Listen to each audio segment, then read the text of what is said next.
So now we continue with the Gongchik commentary of Khenpo Kunpal.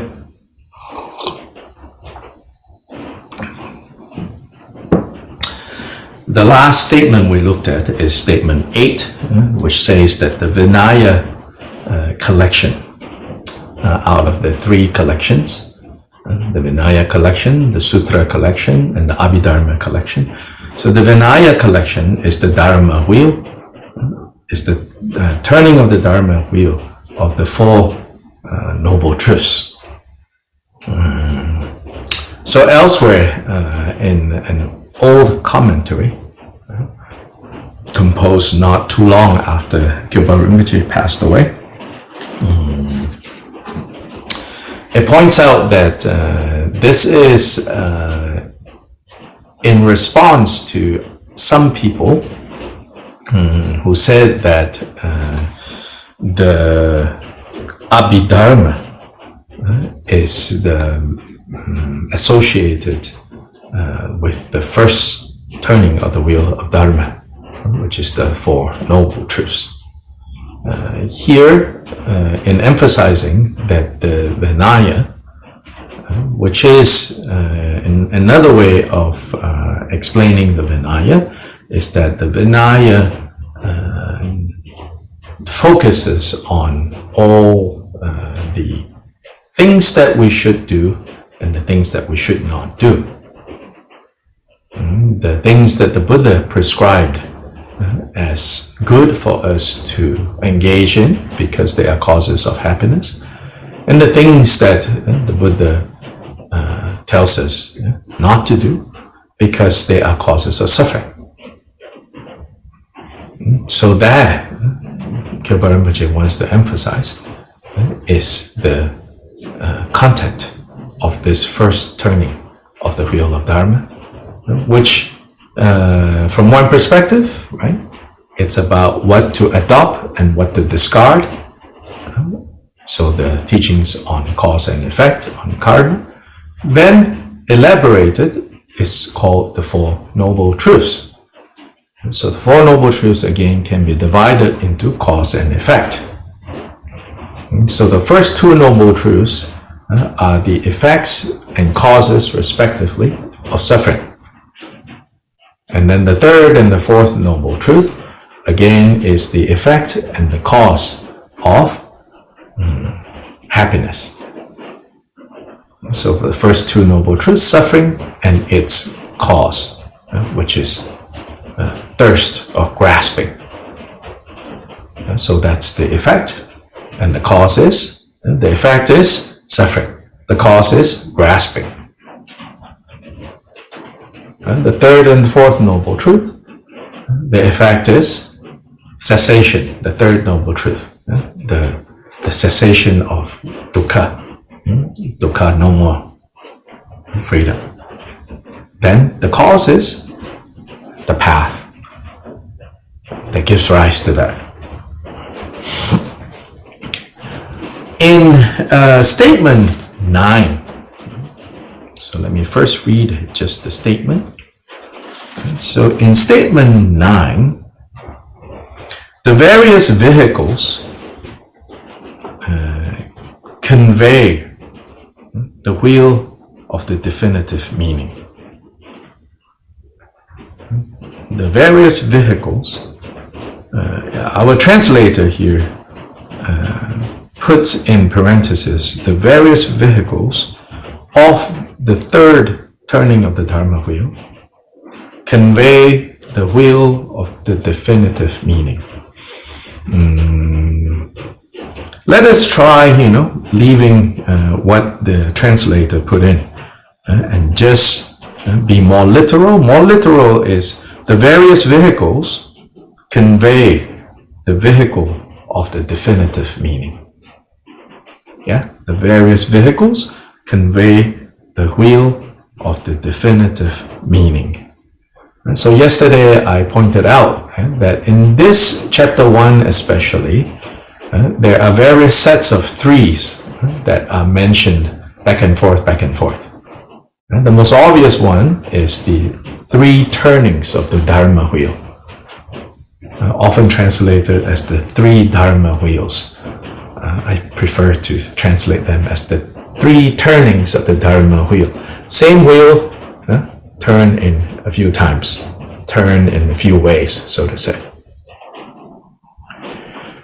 And so the three turnings of the Dharma wheel is one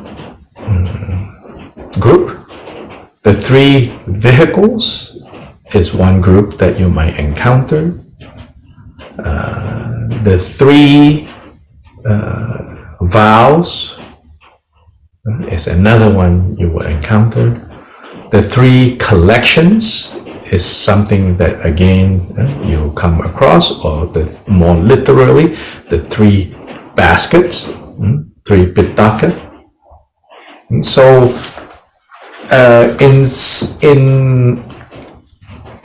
in many situations, you can put these three, these columns, side by side, and you can draw a line across to say the first of this is related to the first of this, which is related to the first of this, which is related to the first of this.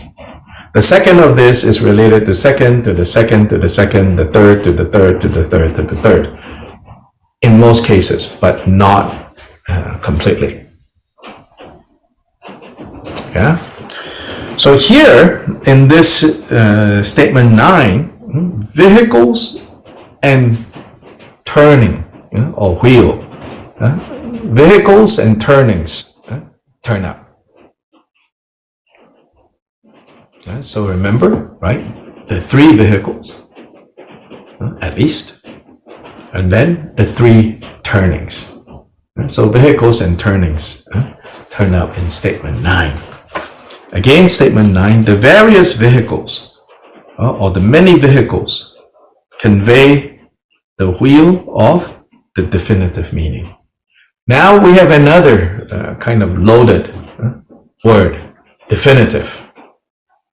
Right? Remember how we said, whereas others will get into these debates of which turning is definitive and which is not definitive, or which is more definitive than which. Overall, Khyalpa Rinpoche says, actually they are all definitive. All teachings of the Buddha, all 84,000 teachings of the Buddha, they are definitive. They are definite. What the Buddha taught doesn't contain any falsehoods.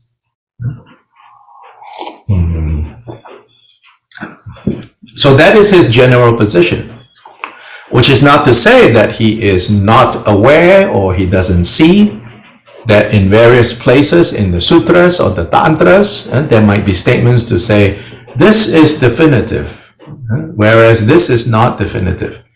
It's not that he doesn't see that these words are used, but he says that when they are used, you need to understand. You need to understand what they actually mean. Don't take so literally, and more importantly, not more importantly, but as a side point maybe, it's like all these disputes, arguing which is more definitive than which, all of this can be put aside when we learn in what way every of the 84,000 teachings of the Buddha are definitive, are important, are part and parcel of clearing our 84,000 confusions. And so definitive meaning he uses in this statement, or at least Sherab Jungne, right, the compiler of these statements, remember the Lama saying, the various vehicles convey the turning of the wheel of definitive meaning. And so let's now look at Khenpo Kunpal's commentary. Remember, Khenpo Kunpal comes at a point in the development of Tibetan Buddhism, which is a very recent point. He lived in the 19th century, late 19th. And so, among especially Kagyu and Nyingma followers, they generally will say, the first turning of the wheel, not definitive. Second turning of the wheel, may be definitive. Some Kagyu Nyingmas will say, second turning of the wheel, definitive, and some will say not definitive. But they all agree the third turning of the wheel is definitely definitive. Yeah. So one, definitely not definitive. Third, the first, definitely not definitive. The general Kagyu Nyingma position, like today, majority of Kagyu Nyingma teachers you'll meet, if you ask them this question, they will tell you, first turning of the wheel, definitely not definitive. Third turning of the wheel, definitely definitive. Second turning of the wheel, some will say, yes, it's definitive. Some will say, well, not really definitive, because it's the third that is definitive. Most Gelugpas will say, first turning of the wheel, not definitive. Everybody agrees, first not definitive. Then they will say, second is definitive, and interestingly for them, they will say, third, not definitive. They say that the third was taught, and you say, wait, this is a strange progression, right? You teach not definitive, you teach definitive, and then you go back to not definitive. They say the reason for that is you teach the not definitive because they're not ready yet. Then you teach the definitive because they are ready. Then some people misunderstand this definitive in the second turning. So you have to go back and teach some in the third turning who misunderstood the definitive teachings of emptiness. And so then you teach the third, even though non-definitive is necessary to address the over-emphasis of emptiness so that it becomes nihilism. So you have to teach the third turning, the contents of the third turning, to address the overreach, so to say, of the application of the teachings of emptiness. And that kind of crudely, very generally, kind of helps you to understand, if it is a Gelugpa teacher, this is likely what their view is. If it is a Kagyu Nyingma person in contemporary, they most likely will say, first, not definitive. Second, may or may not be definitive. Third, definitely definitive. Third being, and they will identify the heart of the third turning is Buddha nature teachings. The heart of the second turning is emptiness teachings. The heart of the first turning is the Four Noble Truths. Again, all those, whether they agree or they don't agree, which is definitive or not, they will say, first, the heart of the first turning, Four Noble Truths. The heart of the second turning, emptiness. The heart of the third turning, Buddha nature. Okay, so now Khenpo Kunpal. The various vehicles, so this is quoting the Vajra statement, that is, so he explains, and what is that? He says that is the last turning of the Dharma wheel, show the freedom from all extreme views of existence and non-existence, the profound, peaceful, unelaborated, clear and bright, uncompounded reality. So he takes this statement as proving that the third turning is definitive. Freedom from all extreme views of existence and non-existence. By that, right, he is reminding his readers. In the first turning of the Dharma wheel, Buddha taught about existence. Because he taught about there is suffering. there is end of suffering. There is cause. There is effect. So he taught about a skillful way of understanding that things exist. Then for those who take that in the wrong way, he taught non-existence, the second turning, which is the teachings on emptiness.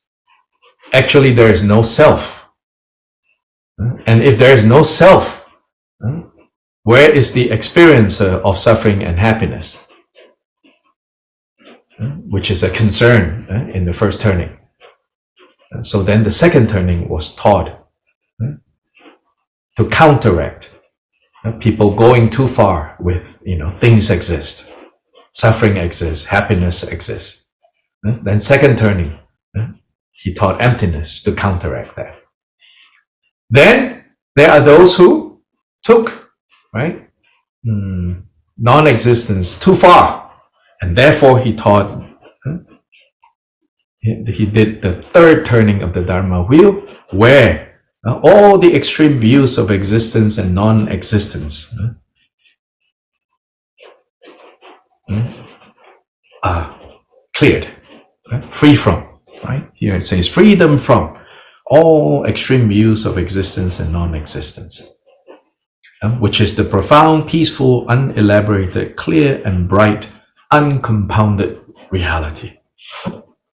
Nature of mind, nature of all phenomena. So then Khenpo Kunpal says, thus Jigten Sumgön maintains, as it is taught in the sutra that teaches the great compassion of the Tathagatas, and the sutra unraveling the intent. And so these two sutras have been identified as belonging to the third turning of the wheel. So he says, therefore Jigten Sumgön maintains, for example, that these two sutras show that the third turning of the Dharma wheel, now quoting the Vajra statement, conveys the unsurpassed wheel of definitive meaning.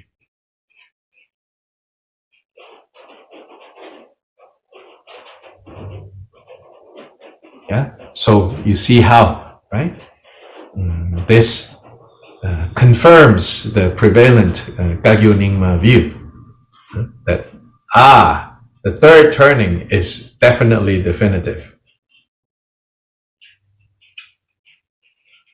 Yeah. And in this way, they can also claim Jigten Sumgön as belonging to the group of great beings who subscribe to first is not definitive, second is not definitive, third is definitive. They recruit him, so to say, posthumously, after he has passed away, into their club. Except that it is not the whole picture. Yes, here you can say, Jigten Sumgön says the third turning is definitive. But wait a minute. He also says the second is definitive, the first is definitive. Furthermore, so I was reading some other commentaries, and also I was reading this big volume, Some of you are familiar with this big volume. And I read this and two other commentaries. And then I read again and again this particular statement. So I want to give you what my thoughts are on what this statement could be saying. So we go back to the statement itself. It says again, the various vehicles or the many vehicles, they convey the turning of the wheel that is of definitive meaning.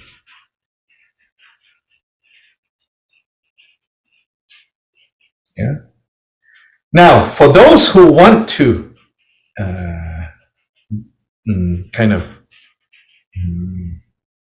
who want to insist that this statement shows that Jigden Sungun belongs to the group that says, only the third is definitive.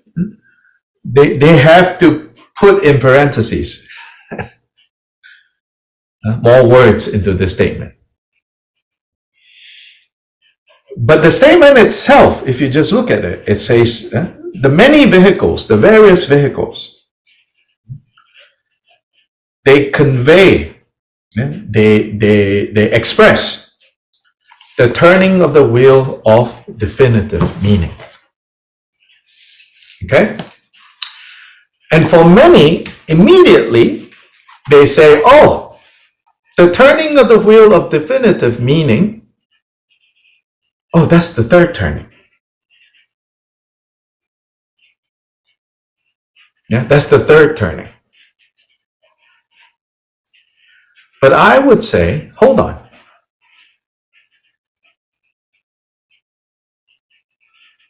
If that was definitely the case, then maybe why didn't Sherab Jungne or Jigden Sungun, right, just say that the various vehicles teach or convey the turning of the third turning of the Dharma wheel.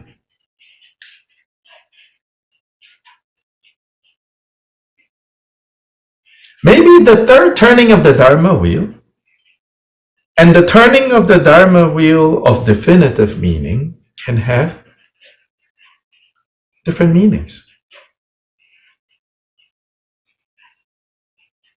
So that's one possibility, although this is speculation, of course. Yeah.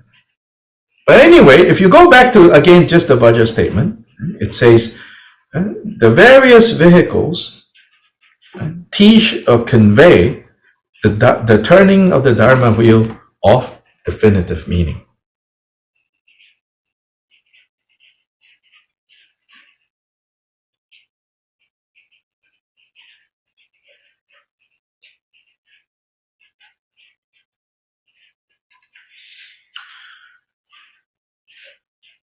One of the characteristics of the third turning of the Dharma wheel is the emphasis that Buddha nature is the final and the highest and the most profound, and the truth, the reality without any, confusion. And so sometimes it is said to be the one vehicle, the single vehicle. Yeah, that the teachings on Buddha nature is the final vehicle. Right? That is said to be what the content of definitive meaning is. Right? It's the single vehicle, which is the vehicle of the Buddhas, which is the teachings on Buddha nature. Here, Kyoba Rinpoche points out, but the teachings on the many vehicles is the definitive meaning. This is how I think we can read this statement. The teachings of the many vehicles, of the various vehicles, that is definitive. In other words, right, I think it's making the same point as the 84,000 teachings. They are all definitive. Yeah, so what is definitive is the point that all the vehicles, insofar as they are vehicles, insofar that they are methods taught by the Buddha, they belong to definitive meaning.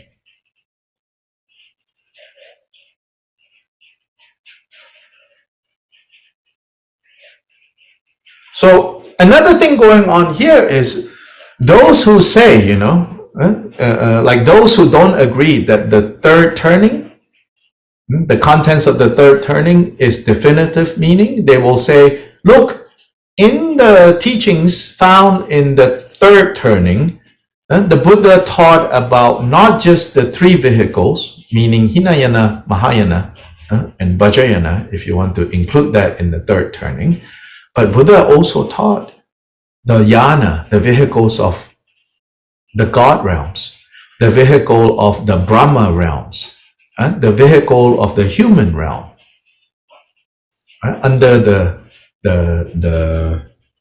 all the sutras or the teachings categorized in the third turning, there is mention of the Buddha teaching people the various ways. Even teaching like the Shravaka vehicle, the hearer vehicle, the Partaker Buddha vehicle. So these are the various vehicles. So those who object to say, the third vehicle, you say is definitive. I mean, the third turning, you say is definitive, but you find all these other teachings in there. How do you account for that? But on that basis, Khenpo Rinpoche says, no, exactly. That the various vehicles are taught there. This is what makes that definitive.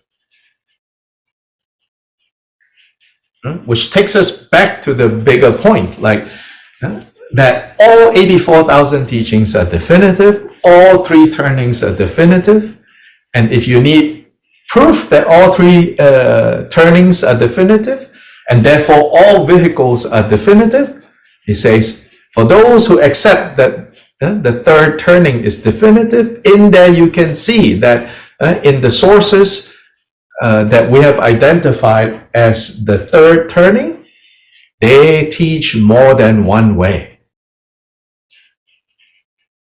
They teach all the various methods. Even the way of the gods, even the way of the humans, even the way of the higher gods, the Brahmas. Which normally, those ways, normally in other contexts we say, oh, they are worldly vehicles. But Khenpo Rinpoche actually says, even the worldly vehicles, if they originated from the Buddha, it's based on what is true, what is real. Because Buddhas never teach what is not real and what is not true. Does this make sense? It's a little hard, but slowly, if you think about it. So this statement, again, just the statement itself, take it out of the context of, centuries of debate, which turning is definitive, which turning is not definitive, take that out, just look at it and pretend, you are now in the 12th century, where these debates are not so strong yet. And therefore, the issues that become important later on, not necessarily that important in the 12th century. That's what I'm advocating. Try to read this without being influenced by much later debates, much later disputes. And just read it as, literally the statement simply says, the various vehicles, or the many vehicles, they teach the turning of the wheel that is definitive meaning.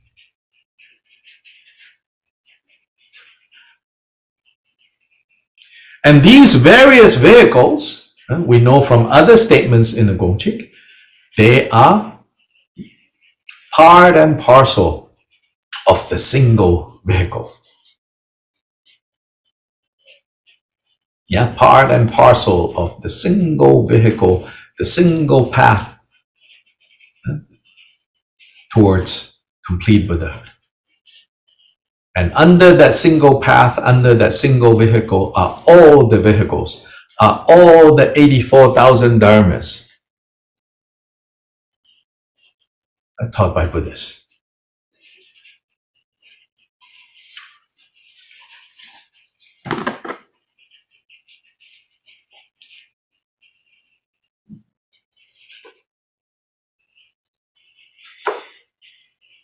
So this is statement 9. Statement 10, the Buddha taught in 6 positions. So if you look, in Indian Buddhism, they say that the Buddha taught in 6 positions or 6 ways. The provisional meaning and the definitive meaning, indirectly and directly, not literally and literally.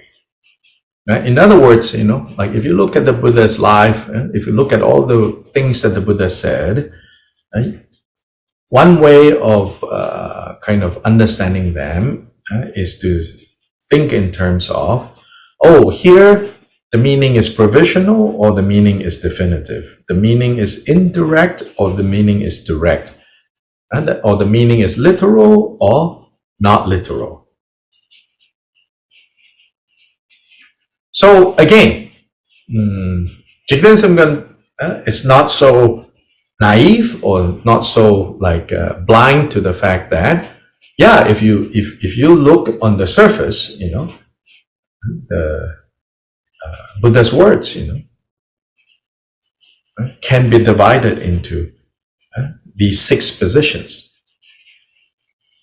But his point is, the intention behind these comprises exclusively the definitive meaning. So this is one way, to express, a pretty good way, to express. So the Vajra statement, to express this idea that Jigten Sumgön maintains that the intention of the 6th position exclusively comprises the definitive meaning. And so yes, you can work with these 6 positions to help you navigate, the different sutras, the different tantras. For example, right, in one of the tantras, you might come across something like, you should kill your father, you should kill your mother. I mean, obviously, Jigten Sumgön will say, well, that's not literal, which is one of the 6 positions. Yeah. But he says, however, the intention behind, meaning here intention is not just motivation, okay? Here intention is the word gongpa. Yeah? Gongpa, used in the context of awakened beings, enlightened beings, such as the Buddha, also means the realization. And also means like his wisdom knowledge, what he has realized. What he has realized is the truth, right? So meaning, so when it says that the intention behind, it's not just talking about the motivation behind, but it's also talking about, this is based on reality. So based on Buddha's clear understanding of reality, he expressed that using words that could be literal, could be not literal, could be direct, could be indirect, could be provisional or definitive. But insofar as they are words of the Buddha, then they come from the definitive, they come from the reality that he has achieved, he has seen without mistake. So Jigten Sumgön maintains that since the Buddha, the Exalted One, does not speak inconsistently but speaks the truth, he teaches only definitive meaning, which is the infallibility of the causes and results of all phenomena. Yeah, so this is important, for Jigten Sungen, What is this truth? What is this definitive meaning? Which is the infallibility. The workings of cause and effect is never mistaken, never wrong. There is nothing else to be taught, Khenpo Kunpal here says. However, because of the different beings that are to be trained, that are to be tamed, individual understandings appear as the 6 positions and so forth. Buddhas always teach the truth and from the position of truth, but depending on the level and capacity of the recipients, then those words need to be understood as literal, not literal, direct, indirect, provisional, definitive. And so this is statement 10.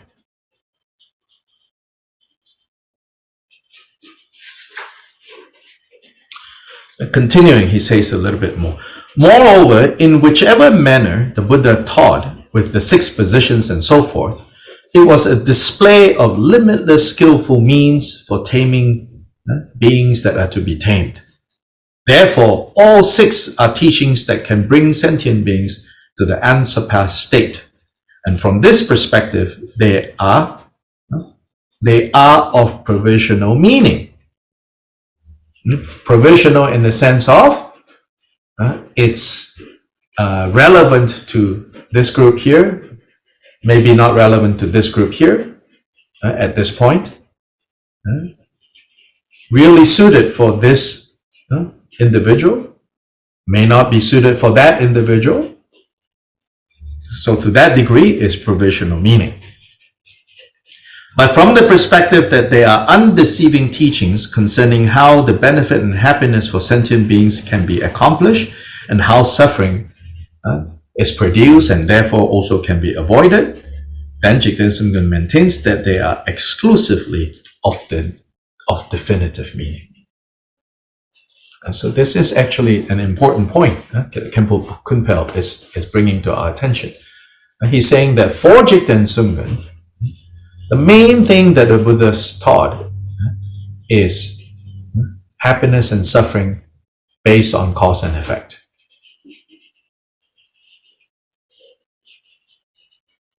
And so to the degree that these teachings are relevant to some but not relevant to others at a given time, it's because situation and circumstances of beings are different. And to that degree, you can say, oh, this is provisional and not definitive.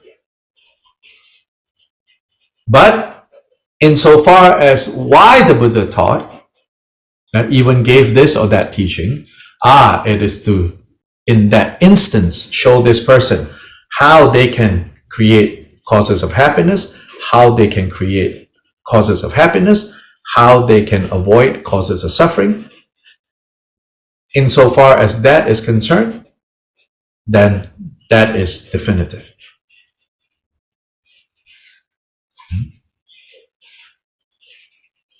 So intention, in that sense. Buddha having seen how cause and effect works, therefore giving precise instructions on every occasion on how to create the causes of happiness and avoid the causes of suffering. So this is statement 10.